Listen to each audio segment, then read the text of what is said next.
Welcome back to the channel and welcome back to another UFC fight prediction video. In this video, I'll be predicting the full card of fights for UFC Fight Night, Burns versus Brady. So without further ado, let's get to our first fight on the card. So in our first fight, we have in the featherweight division, we got Ramaska versus Nathan Fletcher. They were supposed to fight on the last card, featherweight division, etc.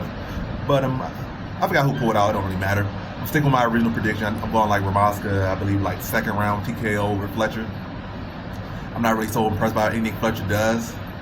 And I think Ramaska's a good enough dog here, not to say like, oh, he is the dog. He's okay though. So low confidence here, and I think he can address the grappling of Fletcher, and I think he's the bigger fighter. Like Fletcher has fought, like, I feel Fletcher has fought at a lighter weight class than this, and it's not really his true or best weight class.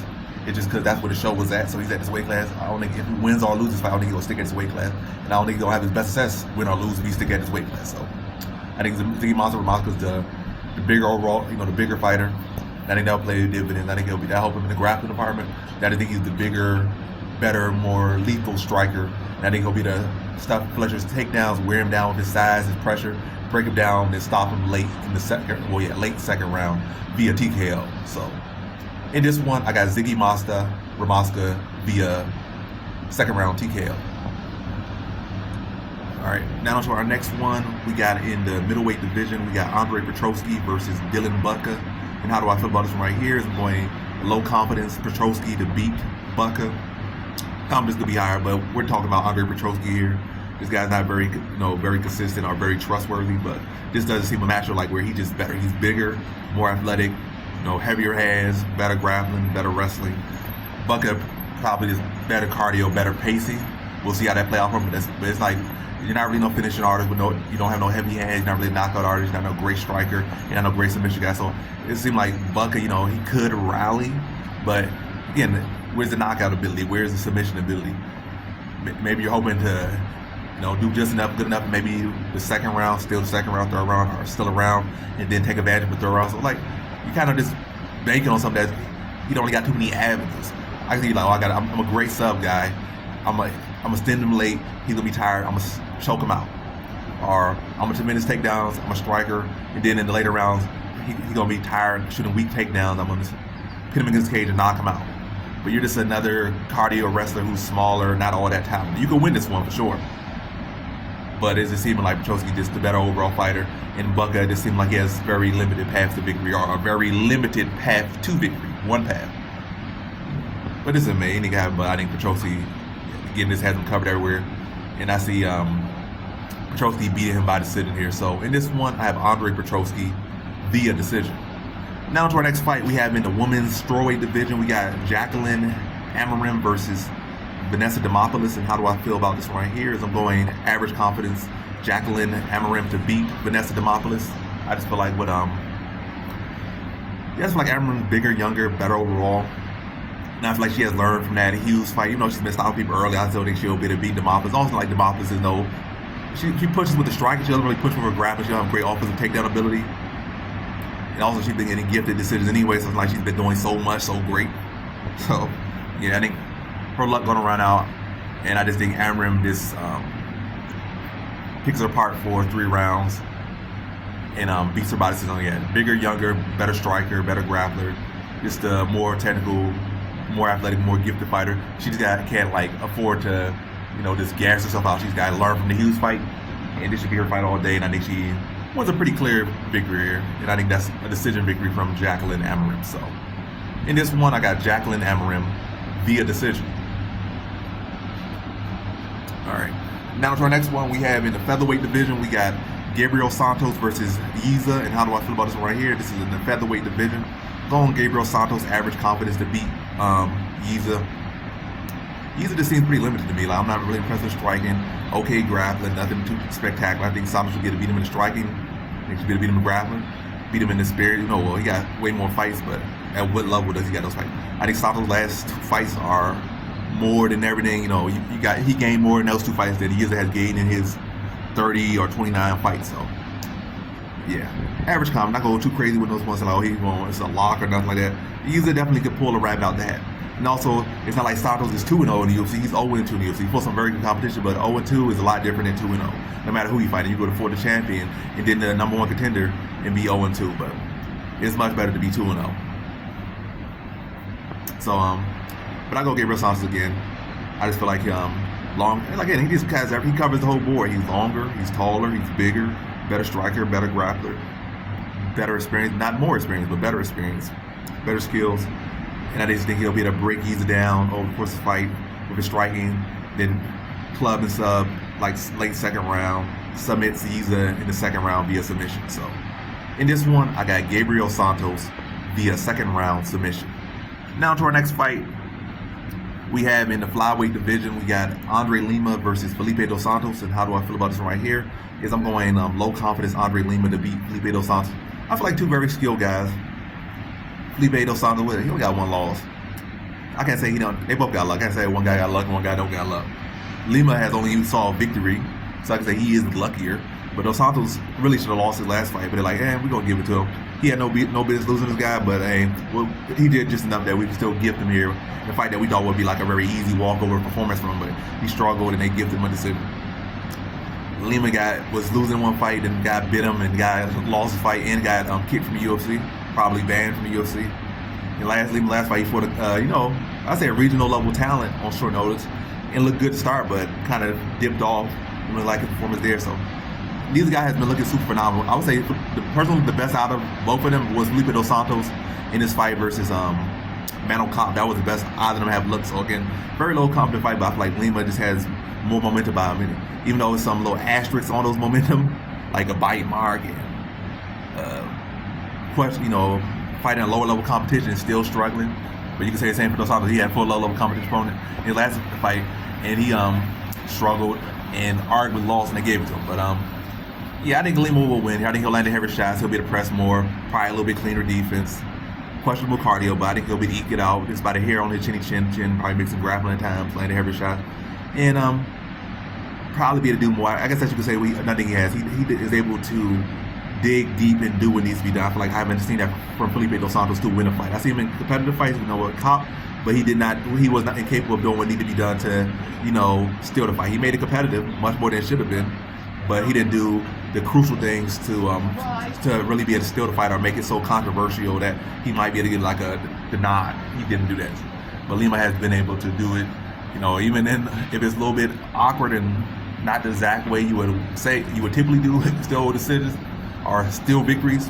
He's been doing it, and I have not seen that for Dos Santos. That's just enough for me to go Lima. Better momentum, and just seems to have that winning knack to him currently that Dos Santos doesn't have to the same degree. So in this one, I have Andrade Lima via decision. Now to our next fight we have in the featherweight division. We got Isaac Dulgarian versus Brendan Marotte. And how do I feel about this one right here? Is I'm going high confidence Isaac Dulgarian. Yeah, high confidence Isaac Dulgarian here to beat Brendan Marotte. And I don't need to make this prediction so long because this will be very quick. Brendan Marotte really don't have nothing for him. He don't really even belong in the UFC. He was brought in on short notice to give another fighter a win. Now he dropped down here and he's gonna give another fighter a win. Matter of fact, we gave like 2 fighters wins, and I think he just gave Curtis McKinney a win. But yeah, he's a solid talent. Was he a solid UFC talent? No, at least not right now. And maybe never, but what matters is right now he's not a UFC level talent. Dropped down to featherweight. I think Isaac Dulgarian gonna be very motivated after losing the fight. I feel like he arguably won very close and was not the best performance from him. But I think a learning lesson, and he's gonna come back here looking better than he ever looked, and take that as a lesson and not a loss, and just really just be able to manhandle Marotte in the grappling, break him down, and then sub him in the very first round. Yeah, this is a very dominant performance from Isaac Dulgarian and getting Marotte out of there in the first round. So in this one, I have Isaac Dulgarian via first round submission. Now to our next one, we have in the light heavyweight division, we got Ovid St. Preux, or OSP, versus Ryan Spann. And how do I feel about this one right here? Because I'm going low confidence Ryan Spann to beat OSP.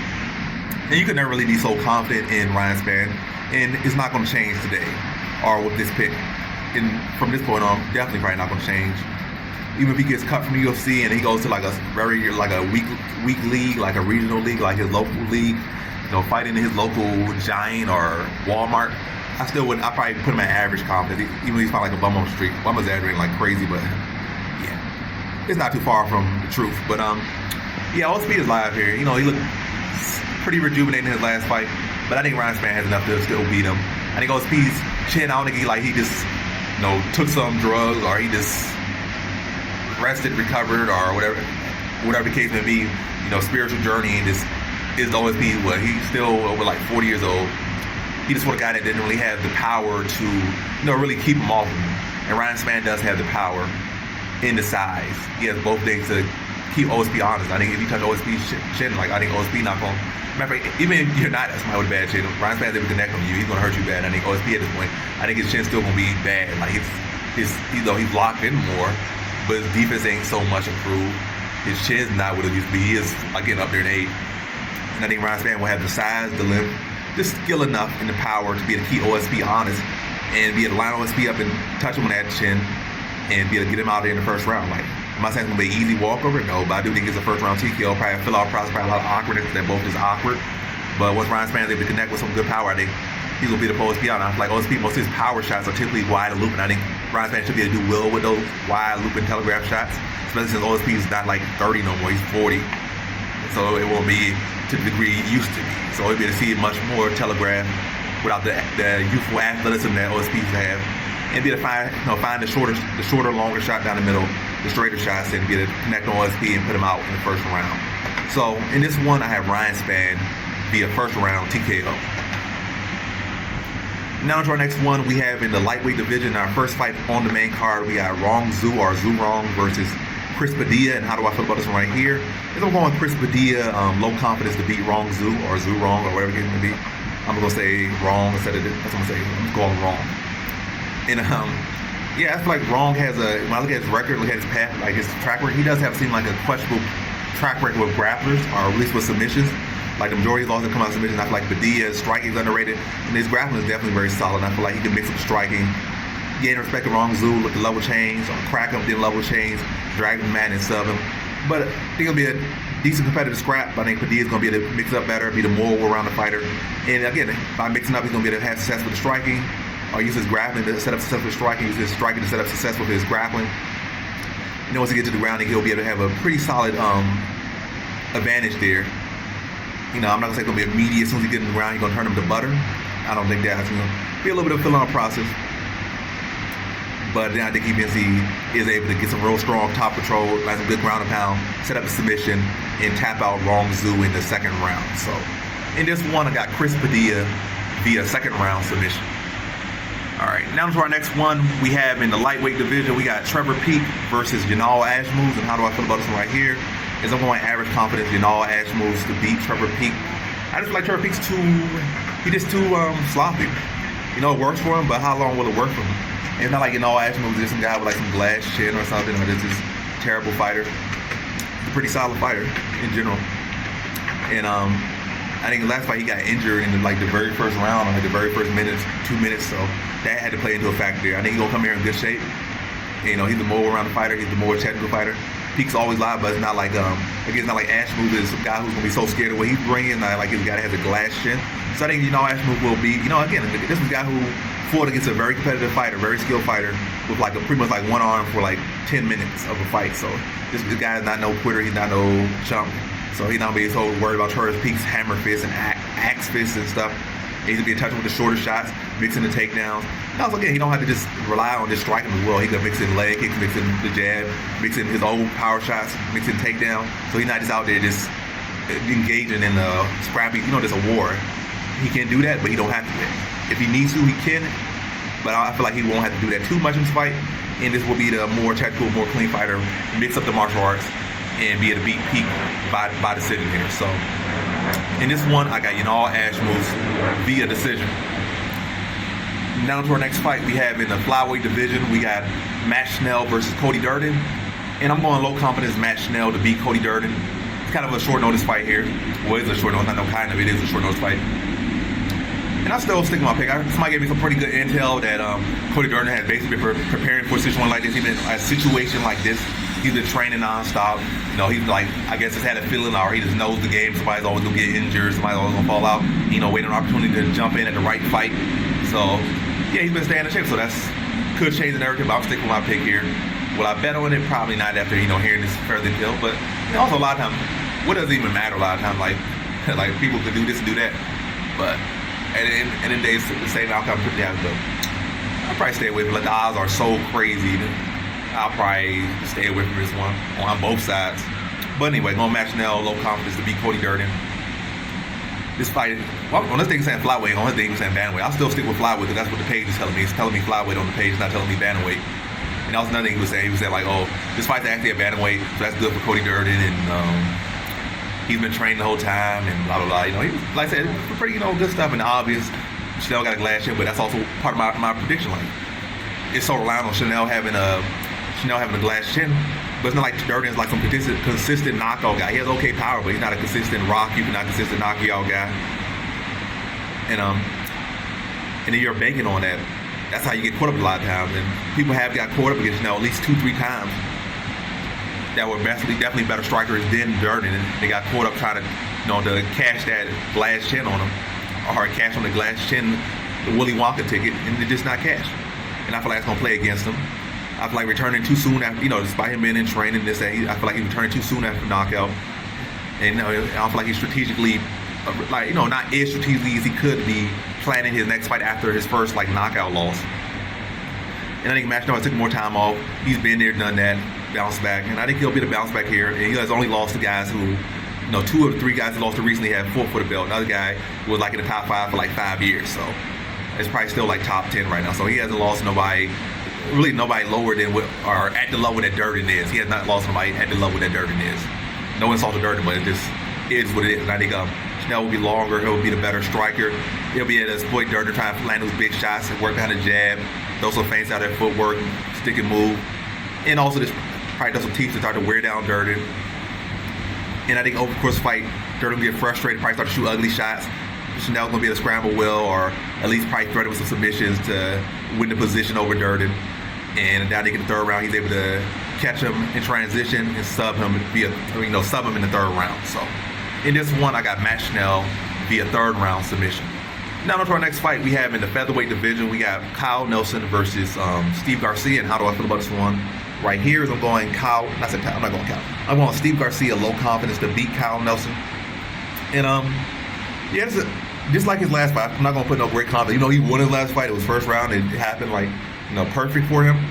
I always feel like Steve Garcia is just one. It's not even a slip up. He just open for the shot the whole time. He's just one punch, just thrown with decent technique from getting knocked out. It's not lucky punch or anything. You're open for it. Chin up in the air, swinging wild. You're open for a punch. He's open from just walking to a jab and getting knocked out. He just open for that anytime and getting knocked out. So I can't put great confidence, especially when you're going over a guy who has good power and who has been, upsetting a lot of fighters as of late and on the best streak of his career in the UFC. So my confidence ain't going to be great in Steve Garcia, but hey, I think he'll win in the 1st round and do what Steve Garcia does. In fact, I think I said 2nd round too. I think this will be a more so Steve Garcia fight where he's going to have to face that adversity, get rocked, and then get woken up by that and just turn up even more and just continue to push at an even higher pace, throw even heavier, and break down Kyle Nelson and stop him via TKO in the 2nd round, late in the 2nd round. So in this one, I got Steve Garcia via 2nd round TKO.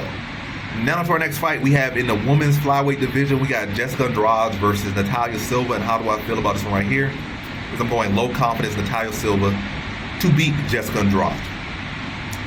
Definitely a very tough matchup, definitely a huge step up for Natalia Silva, but I think she'll be able to pass the test. I think her grappling will be able to keep her in the fight.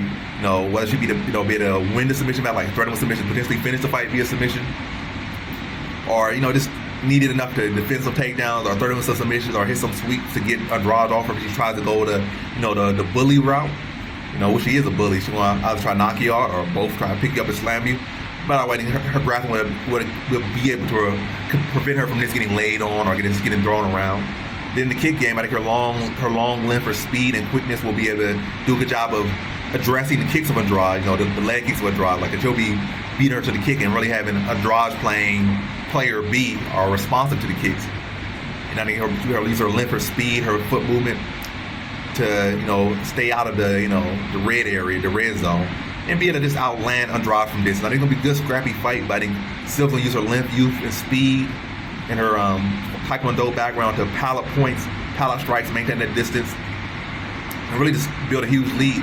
And then even when it gets ugly, I think she'll be the threat of submissions, and hold her own in the grab department, maybe even win the thing. In fact, I'm saying she probably can win. I'm saying like 50-50, but more than anything, she'll be able to hold her own there. And I think what's the biggest thing is that she's gonna be the power points with her length, her speed, her youth, her taekwondo, and her kicking game, and be able to use that, her range, and use that to, again, land more strikes. Probably have like 20 more significant strikes over the course of the fight. And, really avoid Andrade catching with those big shots that could, shift the narrative, like a drop or anything like that. Avoid those shots and just land the kicks from distance and come in with her blitzes and never allow Andrade to pin her to the cage too much, at least not to the cage, throwing strikes. And again, just use that limb and land more strikes. Basically, that's what it is. And use the grappling to keep her honest. So, in this one, I got Natalia Silva via decision. Now to our next fight, we have in the welterweight division. In our main event, we have Gilbert Burns versus Sean Brady. And how do I feel about this one right here? Is I'm going average confidence Sean Brady to beat Gilbert Burns. I just feel like Sean, he's a favorite, but I feel like still by a lot of people, they're like, Gilbert Burns is such a great dog. He did this, he did that. They will live on the past, act like, well, that wasn't that long ago. But Sean Brady is young. He's in his prime. Gilbert Burns is pushing 40. He's got it predictable. I feel like Brady will be able to address his grappling with his grappling. Probably even to get score takedowns because he's not going to be so scared of Burns grappling, and they'll be able to neutralize Burns grappling. So do a good job of mixing his own takedowns in there on Burns, pushing a better pace than Burns, being more diverse than Burns, being less predictable than Burns. Burns probably typically tries to explode and land big overhands, maybe a jab every now and then, maybe a big leg kick. But again, a lot of big motions trying to go for the home run with most of the things he's doing. Probably the jab, probably don't think that's more so set up, but even then, he probably doing power jab, power overhand. Try to go heavy leg kick, try to kick him off his feet every single thing he throws. And Brady's gonna be able to see that. Probably be the time to overhand take him down, time to let the leg kick take him down, time to leg kick hit him with a right hand down the middle. And just be like sharper, quicker, younger, more receptive, and make the better adjustments over the fight. Whereas Gilbert Burns is gonna show that age and show like that what he's been showing over recent fights is that inability to make changes. And that's been losing them fights. And it's not like he's getting any younger, but I think he's still gonna put on a good scrap here. I'm not gonna say he's gonna get walkover. It's gonna be a very competitive scrap. Yeah, competitive scrap, but this fight's gonna show why Sean Brady was once again, why he was in the past very highly touted prospect. Probably was at one point the highest touted prospect in the welterweight division, or at least top 3 highest touted prospect in the welterweight division at the time. And he was favored to beat Bilal Muhammad. And I think he'll be able to rise to being a factor in the division yet again with this performance. Good competitive performance, but a solid performance is showing that he has made the adjustments and that he is ready to once again be a factor in this division. And I think he wins by decision. I think it's a pretty clear decision. I don't think it's going to be like a washout. I think it's competitive, but I think it's very clear. I think he's going to go out. I think I would at least by 3-2. I think it'll honestly be 4-1, but I think at worst it's a strong 3-2 unanimous decision for Sean Brady after 5 rounds. So in this one, I have Sean Brady via decision. And that concludes my fight predictions for the 4 quarter fights for UFC Fight Night, Burns versus Brady. And as always, thanks for watching.